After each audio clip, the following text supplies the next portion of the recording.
दोस्तों, मैं Parasnath life high study IAS में आपका स्वागत है।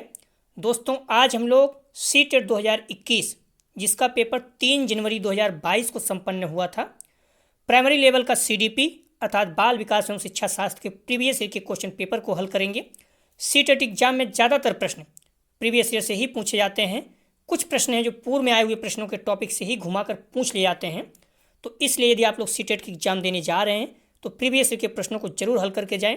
दोस्तों, प्रश्नों पर आएँ, लेकिन उससे पहले प्लीज़ आप लोग वीडियो को ज़्यादा से ज़्यादा शेयर कीजिए जिससे सभी लोगों को लाभ हो सके।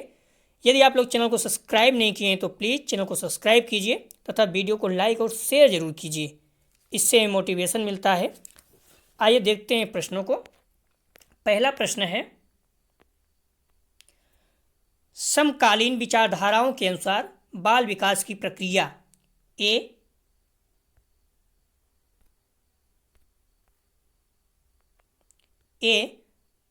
सभी बच्चों के लिए एक समान है और सभी बच्चे एक निश्चित आयु तक आते आते विशिष्ट निर्धारित लक्ष्य अवश्य प्राप्त कर लेते हैं। बी बहुआयामी है क्योंकि बच्चे विभिन्न प्रकार के संदर्भों में पलते बढ़ते हैं। सी का पूर्वानुमान बिल्कुल नहीं लगाया जा सकता यद्यपि विकास सभी के लिए एक दिशात्मक होता है। डी सिर्फ माता पिता से प्राप्त अनुवांशिक गुणों द्वारा ही निर्धारित होती है। तो समकालीन विचारधाराओं के अनुसार बाल विकास की प्रक्रिया, तो इसका सही जवाब हो जाएगा बी। बहुआयामी है क्योंकि बच्चे विभिन्न प्रकार के संदर्भों में पलते बढ़ते हैं। तो पहले का सही जवाब है बी। अगला प्रश्न है, विकास का डैश सिद्धांत बताता है कि गामक कौशलों का विकास शरीर के मध्य से आरंभ होकर शरीर के सिरों की ओर बढ़ता है। ए घुमावदार, बी विशिष्टता, सी अधोगामी, डी शीर्षगामी। तो विकास का डैश सिद्धांत बताता है कि गामक कौशलों का विकास शरीर के मध्य से आरंभ होकर शरीर के सिरों की ओर बढ़ता है। तो इसका सही जवाब हो जाएगा सी अधोगामी। सी इसका सही जवाब है। अगला प्रश्न है, विकास की किस अवस्था में बच्चे कल्पनाशीलता वाले खेल में सक्रिय रूप से भाग लेते हैं? ए शैशवावस्था, बी प्रारंभिक बाल अवस्था, सी मध्य बाल अवस्था, डी किशोरावस्था। तो विकास की किस अवस्था में बच्चे कल्पनाशीलता वाले खेल में सक्रिय रूप से भाग लेते हैं? तो इसका सही जवाब हो जाएगा बी प्रारंभिक बाल अवस्था। बी इसका सही जवाब है। अगला प्रश्न है, निम्न में से कौन सी बच्चों के समाजीकरण के द्वितीयक संस्थाएं हैं? ध्यान रखना, द्वितीयक पूछ रहा, प्रारंभिक नहीं। प्रारंभिक में परिवार आता है। तो पहला परिवार, दूसरा मीडिया, तीसरा धार्मिक संस्थाएं, चौथा विद्यालय। तो मैं पहले बता दिया समाजीकरण जो प्राथमिक संस्थाएं वो कौन सा है? परिवार। अब आप आसानी से आंसर कर सकते हो। ए पहला, दूसरा, चौथा, तो ये गलत हो जाएगा क्योंकि परिवार है, परिवार प्राथमिक में आता है, इसमें द्वितीयक पूछा है। और दूसरा बी 1, 3, 4, इसमें भी परिवार, ये भी गलत हो जाएगा। तीसरा सी 1, 3, 4 अर्थात इसमें भी परिवार है तो ये भी गलत हो जाएगा। चौथा है डी अर्थात 1, 4, इसमें भी परिवार, ये भी गलत हो जाएगा। इसका मतलब इसमें द्वितीयक संस्थाएं पूछा है तो परिवार सभी में है, प्राथमिक हो जाएगा। इसका मतलब सारे आंसर गलत हैं। ध्यान रखना, इसका आंसर गलत है, सभी को समान अंक मिलेगा। तो अगर पूछा है समाजीकरण द्वितीयक संस्थाएं तो उसमें क्या है? मीडिया, धार्मिक संस्थाएं, विद्यालय हो जाएगी। परिवार जबकि क्या होता है? प्राथमिक में आता है। चीज़ ध्यान रखना, ठीक है। बाकी इसका सभी को बराबर अंक मिलेगा। मैंने लिख दिया, आप लोग देख लीजिएगा PDF प्राप्त करके। समाजीकरण वह प्रक्रिया जिसके माध्यम से मानव शिष्ट समाज की सदस्यता के रूप में निष्पादित करने के लिए आवश्यक कौशलों का अर्जन करने के लिए प्रारंभ करता है। समाजीकरण की 2 संस्थाएं हैं, प्राथमिक, द्वितीयक। और प्राथमिक क्या है? परिवार, परिवार के निकटतम सदस्य, पास पड़ोस, साचर समूह आदि जो है ये सब क्या होते हैं? प्राथमिक संस्थाएं हैं। परिवार, पड़ोस, निकटतम सदस्य, ठीक है। जबकि मीडिया, धार्मिक संस्थाएं, विद्यालय, ये सब क्या है? द्वितीयक संस्थाएं हैं। बालक, ये सारी मिलकर मतलब प्राथमिक और द्वितीयक सभी मिलकर बालक के क्या करते हैं? महत्वपूर्ण सामाजिक विकास में भूमिका निभाते हैं। आयोग ने इसका आंसर किसी को नहीं माना है तथा सभी को बराबर अंक मिलेगा, बाहर कर दिया था। अगला प्रश्न है, रुचि को कोई लड़की है, रुचि को 3 पेंसिलें दिखाई जाती हैं। वह देखती है कि पेंसिल का पेंसिल खा से बड़ी है और पेंसिल खा पेंसिल गा से बड़ी है। जबकि रुचि निष्कर्ष निकालती है कि का गा से बड़ी है। तो वह जीन पियाजे के किस संज्ञानात्मक विकास की विशेषता को दर्शाती है? ए क्रमबद्धता, बी संरक्षण, सी सकर्मक अनुमान, डी परिकल्पना आधारित निगमनात्मक तर्क। तो इसका सही जवाब हो जाएगा 5 का सी सकर्मक अनुमान। सी इसका सही जवाब है। अगला प्रश्न है, जीन पियाजे के संज्ञानात्मक विकास के सिद्धांत के अनुसार मूर्त संक्रियात्मक चरण में बालक निम्न से क्या कर पाने के योग्य होता है? ए परिवर्तन, बी परिकल्पना आधारित निम्नात्मक तार्किक चिंतन, सी अमूर्त चिंतन, डी प्रतिज्ञापित चिंतन। सही जवाब हो जाएगा 6 का ए प्रतिवर्तन। ए इसका सही जवाब है। अगला प्रश्न है, निम्नलिखित में से कौन सा चरण लॉरेंस कोहलबर्ग द्वारा दिए गए नैतिक विकास के सिद्धांत में शामिल नहीं है? ए पारंपरिक चरण, बी अपारंपरिक चरण, सी उत्तर पारंपरिक चरण, डी पूर्व पारंपरिक चरण। तो निम्न में से कौन सा चरण लॉरेंस कोहलबर्ग द्वारा दिए गए नैतिक विकास के सिद्धांत में शामिल नहीं है? तो इसका सही जवाब हो जाएगा बी अपारंपरिक चरण। बाकी पारंपरिक, उत्तर पारंपरिक, पूर्व पारंपरिक तीनों शामिल है। बी इसका सही जवाब हो जाएगा। अगला प्रश्न है, एक अध्यापिका अपने कक्षा के लिए लेओ वाइगोस्की के सामाजिक संरचनावादी सिद्धांत पर आधारित शिक्षण अधिगम प्रक्रिया तैयार करना चाहती है।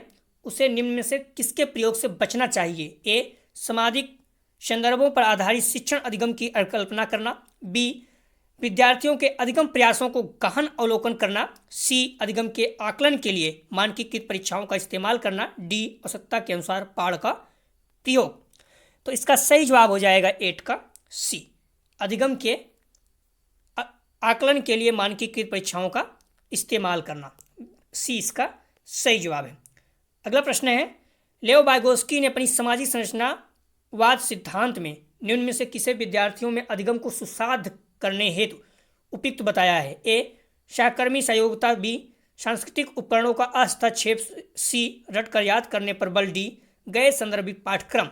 तो लेओ वाइगोस्की ने अपनी सामाजिक संरचनावाद सिद्धांत में निम्न में से किसे विद्यार्थियों में अधिगम को सुसाध्य करने हेतु उपयुक्त बताया है? तो इसका सही जवाब हो जाएगा ए सहकर्मी सहयोगिता। अगला प्रश्न है, किसी प्रगतिवादी कक्षा के बारे में एक अध्यापक का क्या विश्वास होना चाहिए? ए कक्षा हमेशा कठोर नियंत्रण में रहे और सिर्फ अध्यापक को निर्देश देने चाहिए। तो ध्यान रखना, कठोर ये हमेशा गलत होता है, इसलिए ये जो है गलत हो जाएगा। अधिगम केवल कक्षा में ही होता है तो गलत है, क्योंकि जो अधिगम सीखना होता है परिवार में, समाज से भी होता है, तो बी भी सही हो जाएगा, गलत हो जाएगा। कक्षा में विद्यार्थी अपने साथ विविध प्रकार के समृद्ध अनुभव लाते हैं, ये सही हो सकता है। आगे देखते हैं, विद्यार्थी केवल हिल और अभ्यास के माध्यम से ही अधिक सार्थकता से सीखते हैं, ये भी गलत है। अर्थात सी इसका सही जवाब है। कक्षा में विद्यार्थी अपने साथ विविध प्रकार के समृद्ध अनुभव लाते हैं, तो सी इसका सही जवाब हो जाएगा। अगला प्रश्न है, किस विचारक ने इस बात को नकारा है कि बुद्धि एकल इकाई है और कई पृथक स्वतंत्र बुद्धियों का सिद्धांत प्रतिपादित किया है? ए जीन पियाजे, बी हार्वर्ड गार्डनर, सी लेओ वाइगोस्की, डी लॉरेंस कोहलबर्ग। तो 11 का सही जवाब हो जाएगा बी हार्वर्ड गार्डनर। अगला प्रश्न है, खिलौने के रूप में गुड़िया मिलने पर रोहन की प्रतिक्रिया थी, मुझे यह खिलौना पसंद नहीं है क्योंकि लड़के गुड़िया से नहीं खेलते। या किसका उदाहरण है? इस तरह से प्रश्न बार बार पूछता है। ए जेंडर प्रासंगिकता, बी जेंडर भेदभाव, सी जेंडर रूढ़िवादिता, डी जेंडर स्थिरता। तो इसका सही जवाब हो जाएगा सी जेंडर रूढ़िवादिता। इस तरह से जब भी तुलना लड़की लड़कों में की जाए तो ये जेंडर रूढ़िवादिता आता है। अगला प्रश्न है, एक शिक्षक एक महीने की अवधि के अंतराल में विद्यार्थियों को निबंध लेखन के लिए कई ड्राफ्ट लिखने के लिए सहयोग देता है। यदि यह शिक्षक प्रत्येक विद्यार्थी के सभी ड्राफ्ट को ध्यान में रखता है और उन सभी ड्राफ्ट पर काम करने के लिए प्रतिक्रिया को भी मान्यता देता है, तो इस प्रकार के मूल्यांकन को क्या कहेंगे? योगात्मक, मानक संदर्भ, सी रचनात्मक, डी मानकीकृत। तो इसका सही जवाब हो जाएगा 13 का सी रचनात्मक। ध्यान रखना, रचनात्मक इसका सही जवाब है, सी इसका सही जवाब है। अगला प्रश्न है,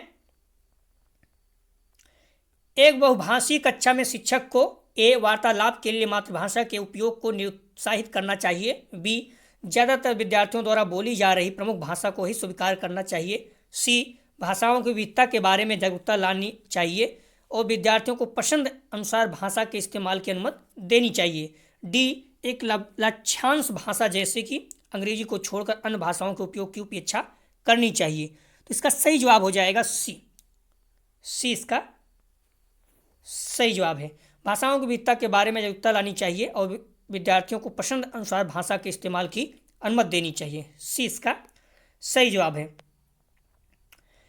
राष्ट्रीय शिक्षा नीति 2020 के शिक्षा राष्ट्रीय अनुसार शिक्षा को पहला केवल पूर्व निर्धारित विषय वस्तु पर केंद्रित होना चाहिए, दूसरा समस्या समाधान पर केंद्रित होना चाहिए, तीसरा अधिगमकर्ताओं में समालोचनात्मक चिंतन का विकास करना चाहिए, चौथा अन्वेषण निर्धारित और खोज आधारित होना चाहिए।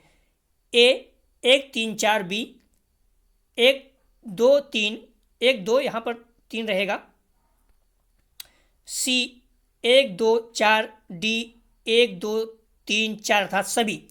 तो ध्यान रखना राष्ट्रीय शिक्षा नीति 2020 की राष्ट्रीय अनुसार शिक्षा को, इसमें पहला जो है गलत है और पहला जो है सभी में है, इसलिए सभी आंसर क्या है, गलत है। तो इसको भी सभी को बराबर आंसर मिलना चाहिए। लेकिन इंग्लिश में देखोगे तो इसमें आंसर जो है पहला हटा के यहाँ पर 2 3 4 दिया, तो उसके अनुसार तो ए सही हो जाता, क्योंकि ए नहीं था, जबकि पहला यहाँ पर गलत है, तो सभी गलत हो जा रहा है। सभी में दिया है 1 2 3, देखिए पहला जो आंसर है सभी जगह दिया है, इसलिए सारे उत्तर गलत हैं। लेकिन इंग्लिश में देखोगे तो उसमें पहला हटा दिया था आंसर विकल्प में, इसलिए ए सही हो सकता था। तो आप लोग देख लीजिएगा, तो इसमें क्या होगा, अभी मान चल रहे हैं सभी गलत हैं। इसमें जो है ए सभी में दिया है, ए जो कि गलत है, बाकी 2 3 4 सही है। ठीक है, तो इसका सही जवाब कोई नहीं है इनमें से। अगला प्रश्न है, तो इसको देख लीजिए, राष्ट्रीय शिक्षा नीति के 2020 के अनुसार दूसरा जो है, तीसरा और चौथा सही है। समस्या समाधान केंद्रित होना चाहिए, अधिगमकर्ताओं में समालोचना चिंतन का विकास करना चाहिए, अन्वेषण निर्धारित और खोज आधारित होना चाहिए। राष्ट्रीय शिक्षा नीति 2020 केवल पूर्व निर्धारित विषय वस्तु पर केंद्रित होना चाहिए कथन नहीं मानता है। तो इसका जो पहला था वो गलत था, तो इसलिए आप लोग देख लीजिएगा, मैंने जो बता दिया था वही सब कुछ है। अगला प्रश्न है, पाठ्यक्रम को जल्दी पूरा करने के लिए एक शिक्षिका हमेशा अपनी पसंद के ही कुछ बच्चों से उत्तर पूछ लेती है। शिक्षिका द्वारा किया गया कार्य, अर्थात जल्दी पाठ्यक्रम पूरा हो जाए, इसलिए जो बच्चे अच्छे पढ़ने में हैं, अपनी पसंद के हैं, उन्हीं से पूछ लेती है, जल्दी बता देते हैं, मान चलती है हाँ समझ में आ गया, आगे बढ़ जाती है। तो यह शिक्षिका द्वारा किया गया कार्य यह क्या है? ए पाठ्यक्रम पूरा करने हेतु न्यायोचित है, बिल्कुल कभी न्यायोचित हो ही नहीं सकता, तो इसलिए ये गलत हो जाएगा। यह दर्शाता है कि शिक्षिका में अपने कक्षा के श्रेष्ठ बच्चों को पहचानने में अच्छा कौशल है, ये भी नेगेटिव पॉइंट, क्योंकि कुछ बच्चों से ही पूछना ये कभी श्रेष्ठता नहीं होता है। विद्यार्थियों को समान अवसर उपलब्ध से वंचित करता है, ये सही हो सकता है। सभी विद्यार्थियों के समान सम्मिलन को सुनिश्चित करने में प्रभावशाली होगा, तो ऐसा भी कुछ नहीं है, तो इसका सही जवाब हो जाएगा सी, विद्यार्थियों को समान अवसर की उपलब्धता से वंचित करता है, सी इसका सही जवाब हो जाएगा। अगला प्रश्न है, गुणज वैकल्य से जूझते छात्र के समावेशन हेतु निम्न से क्या महत्वपूर्ण है? ध्यान रखना, यहाँ ए आ गया है। ए कार्य पूर्ण करने के लिए सख्त समय बाध्यताएं निश्चित करना, बी विद्यार्थियों को दृश्य आधारित परिकल्पना, कैलकुलेटर और गणित संबंधी प्रयोज्यता उपलब्ध करवाना। गुणज है तो आपको पता भी होगा, डिस्कैलकुलिया इससे संबंधित है, तो उसमें क्या था और विकल्प देख लेते हैं। पाठ्यांक में मौजूद प्रसंगोचित जानकारी को निष्पष्ट ढकने के लिए अतिरिक्त विषय वस्तु को जोड़ देना, डी विद्यार्थियों के अधिगम के आकलन के लिए सिर्फ मानकीकृत तरीकों का इस्तेमाल करना। ध्यान रखना, गुणज वैकल्य से जूझते छात्र के समावेशन निम्न से क्या महत्वपूर्ण है? तो इसका सही जवाब हो जाएगा बी, विद्यार्थियों को दृश्य आधारित परिकल्पना और गणित संबंधी प्रयोजन उपलब्ध करवाना, बी इसका सही जवाब है। अगला प्रश्न है, एक दृष्टिबाधित वाले विद्यार्थी के लिए निम्न में से कौन सी सामग्री लाभदायक नहीं होगी? ए स्पर्शिक ग्लोब, बी छोटे अक्षरों वाली पुस्तकें, सी दृष्टिपट पठन सॉफ्टवेयर, डी ब्रेल लिप वाली पुस्तकें। तो एक दृष्टिबाधित था, जो दिव्यांग होते हैं, जिन्हें अंधे बोलते हैं, विद्यार्थियों के लिए निम्न से कौन सी सामग्री लाभदायक नहीं है? तो इसका सही जवाब हो जाएगा बी, छोटे अक्षरों वाली पुस्तकें, क्योंकि उनको नुकसान, मतलब इससे उसमें उनका बेनिफिट नहीं होने वाला है, तो बी इसका सही जवाब है। अगला प्रश्न है, कथन ए भाषा शिक्षण के दौरान एक अध्यापिका को लिखित सामग्री के साथ साथ श्रवण पुस्तकें भी उपलब्ध करवानी चाहिए, बी तर्क, आर प्रस्तुतिकरण के विविध विकल्प विभिन्न अधिगमकर्ताओं की जरूरतों को पूरा कर पाते हैं, जैसे कि पठन विकारों से जूझते विद्यार्थी। सही विकल्प चुने, ए और आर दोनों सही है और आर ए की सही व्याख्या करता है, बी ए और आर दोनों सही है, आर ए की व्याख्या नहीं करता है, सी ए सही है, आर गलत है, डी दोनों ए और आर दोनों सही है। तो इसका सही जवाब हो जाएगा 19 का ए और आर दोनों सही है, आर ए की सही व्याख्या करता है। प्रश्न बहुत ज़्यादा महत्वपूर्ण था ये, इस तरह के प्रश्न अक्सर पूछे जाते हैं। अगला प्रश्न है, एक सृजनात्मक बालक के निम्न में से कौन से गुण मौजूद होंगे? ए अपसारी चिंतन, बी अभिसारी चिंतन, सी अमूर्त चिंतन की योग्यता, डी नवीन अमुख उत्पादों की योग्यता। ए 1 2 3, बी 1 3 4, सी 1 3 4, डी 1 3 2 3 4। तो इसका सही जवाब हो जाएगा बी, इसका सी 1 3 4, 1 3 4, सी इसका सही जवाब है। अगला प्रश्न है, कथन ए, कक्षा में मूल्यांकन के लिए शिक्षकों को विविध विधियों का प्रयोग करना चाहिए। आर, एक कक्षा में बच्चे की सफलता और असफलता को केवल पेपर पेंसिल परीक्षा के द्वारा सही और पूर्ण रूप निर्धारित एक कक्षा में बच्चे की सफलता और असफलता को केवल पेपर पेंसिल परीक्षा द्वारा सही और पूर्ण रूप नहीं निर्धारित किया जा सकता है। ए और आर दोनों सही हैं, आर ए की सही व्याख्या करता है। बी ए आर दोनों सही हैं और आर ए की सही व्याख्या नहीं करता। सी ए सही है लेकिन आर गलत है। डी ए और आर दोनों सही है। तो इसका सही जवाब हो जाएगा ए और आर दोनों सही है, आर ए की सही व्याख्या करता है। अगला प्रश्न है, किसी संप्रत्यय को पढ़ाने के लिए एक अध्यापिका विभिन्न उदाहरण प्रस्तुत करती है और उसके बाद विद्यार्थियों को उन उदाहरणों द्वारा एकत्रित जानकारी के आधार पर नियम निर्धारित करने को कहती है। इस क्रिया में अध्यापिका किस अधिगम का इस्तेमाल कर रही है? ए निगमनात्मक, बी अग्नात्मक, सी अनुकरणात्मक, डी प्रतिस्पर्धात्मक।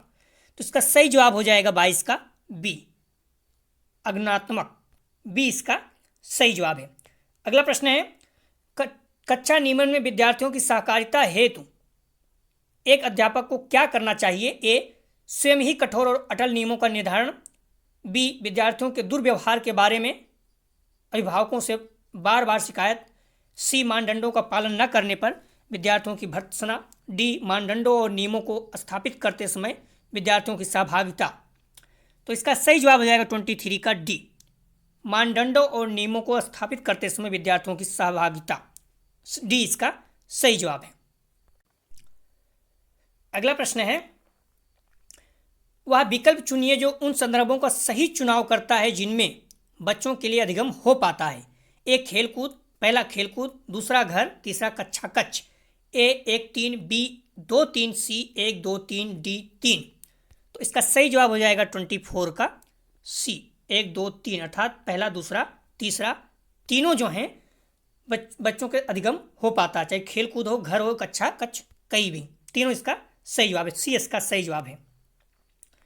अगला प्रश्न है, निम्नलिखित में से कौन सी तकनीक छात्रों में समस्या समाधान कौशल के विकास हेतु प्रभावशाली नहीं है? ए मुद्दों पर चर्चा को सुसाध्य करना और छात्रों को चर्चा में भाग लेने के लिए प्रोत्साहित करना, बी समस्या को हल करने के लिए छात्रों को विचार मंथन एवं विचार उत्पन्न करने के लिए प्रोत्साहित करना, सी समस्या का समाधान खोजने के लिए छात्रों को विविध प्रकार की शिक्षण सामग्री प्रदान करना, डी हर समस्या के लिए एक ही जैसी पूर्व निर्धारित चरण दर चरण प्रक्रिया के इस्तेमाल पर बल देना। तो इसका सही जवाब हो जाएगा डी हर समस्या के लिए एक जैसी पूर्व निर्धारित चरण दर चरण प्रक्रिया के इस्तेमाल पर बल देना, डी इसका सही जवाब है। अगला प्रश्न है, निम्न में से कौन सा एक संरचनावादी कक्षा का अभिलक्षण है? ए अधिगम प्रक्रिया में अधिगमकर्ता निष्क्रिय होता है, बी पाठ्यपुस्तक को यंत्रवत याद करने पर अत्यधिक महत्व दिया जाता है, सी कक्षा में बच्चों को प्रश्न पूछने के लिए प्रोत्साहित नहीं किया जाता है, डी कक्षा कक्ष में बच्चों के पिछले अनुभवों का उपयोग नए ज्ञान की रचना के लिए किया जाता है। तो इसका सही जवाब हो जाएगा डी कक्षा कक्ष में बच्चों के पिछले अनुभवों का उपयोग नए ज्ञान की रचना के लिए किया जाता है, डी इसका सही जवाब है। अगला प्रश्न है,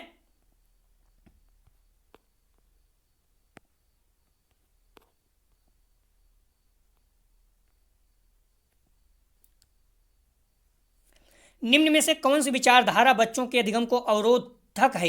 ए त्रुटियां अधिगम की प्रक्रिया का ही एक हिस्सा है, बी अधिगमकर्ताओं के लिए त्रुटियां करना एक लज्जाजनक कार्य है, सी त्रुटियां अधिगमकर्ताओं की संकल्पना समझ में अंतरालों की जानकारी देती है, डी अधिगमकर्ताओं को डांट के भय के बिना त्रुटियां करने के लिए मौका मिलना चाहिए।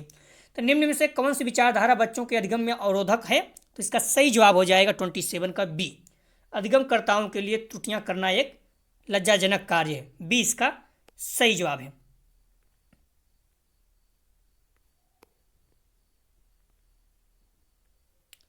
निम्न में से कौन सा बाह्य अभिप्रेरणा का एक उदाहरण है, अर्थात मोटिवेशन, बाह्य मोटिवेशन। ए, अपने अधिगम को दृढ़ करने के लिए शोध करते समय अमन विभिन्न स्रोतों की सहायता लेता है। बी, नगद इनाम पाने हेतु रेयान एक परियोजना के लिए विभिन्न स्रोतों की खोज करता है। सी, सितारा अपने स्वयं स्वसंतोष के लिए अपने से बड़ों से नियमित तौर पर प्रतिपुष्टि लेती है।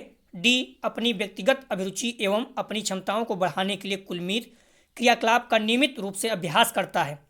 तो इसका सही जवाब हो जाएगा 28 का बी, नगद इनाम पाने हेतु रेयान एक परियोजना के लिए विभिन्न स्रोतों की खोज करता है। बी इसका सही जवाब है। अगला प्रश्न है, कोविड-19 महामारी के दौरान तनाव ने विद्यार्थियों के प्रदर्शन को नकारात्मक रूप से प्रभावित किया है, या निम्न में से किस प्रकार के संबंध को स्पष्ट करता है। ए, प्रतियोगिता और संज्ञान। बी, संज्ञान और संवेग। सी, अनुमानसिकता और निष्पादन। डी, अनुमानसिकता और वातावरण। तो इसका सही जवाब हो जाएगा 29 का बी, संज्ञान और संवेग। अगला प्रश्न है, अधिगम अधिक सार्थक और प्रभावशाली होता है। अधिगम अधिक सार्थक और प्रभावशाली होता है अगर वह मुख्यतः डैश हो। ए, शिक्षक निर्देशित। बी, सहपाठियों द्वारा निर्देशित। सी, पाठ्यपुस्तक केंद्रित। डी, स्वनिर्देशित। तो अधिगम अधिक सार्थक और प्रभावशाली होता है अगर वह मुख्यतः डैश हो। तो इसका सही जवाब है डी, स्वनिर्देशित हो। अगर स्वनिर्देशित हो तो अधिगम अधिक सार्थक और प्रभावशाली होगा। तो दोस्तों, यह था सीटेट 2021, जिसका 3 जनवरी 2022 को इस पेपर कंडक्ट हुआ था, प्राइमरी लेवल सीटीपी का प्रीवियस ईयर। तो आप लोग टेलीग्राम ग्रुप ज्वाइन कर लीजिए, जिससे जब भी वीडियो अपलोड हो तुरंत आपको नोटिफिकेशन मिल सके। टेलीग्राम ग्रुप का लिंक डिस्क्रिप्शन कमेंट्स दोनों जगह सबसे ऊपर दिया रहता है। प्लीज़ आप लोग ज़्यादा से ज़्यादा वीडियो को शेयर कीजिए अपने कॉलेज ग्रुप या दोस्त यार जो भी एग्जाम देने जा रहे हैं। वीडियो देखने के लिए धन्यवाद दोस्तों।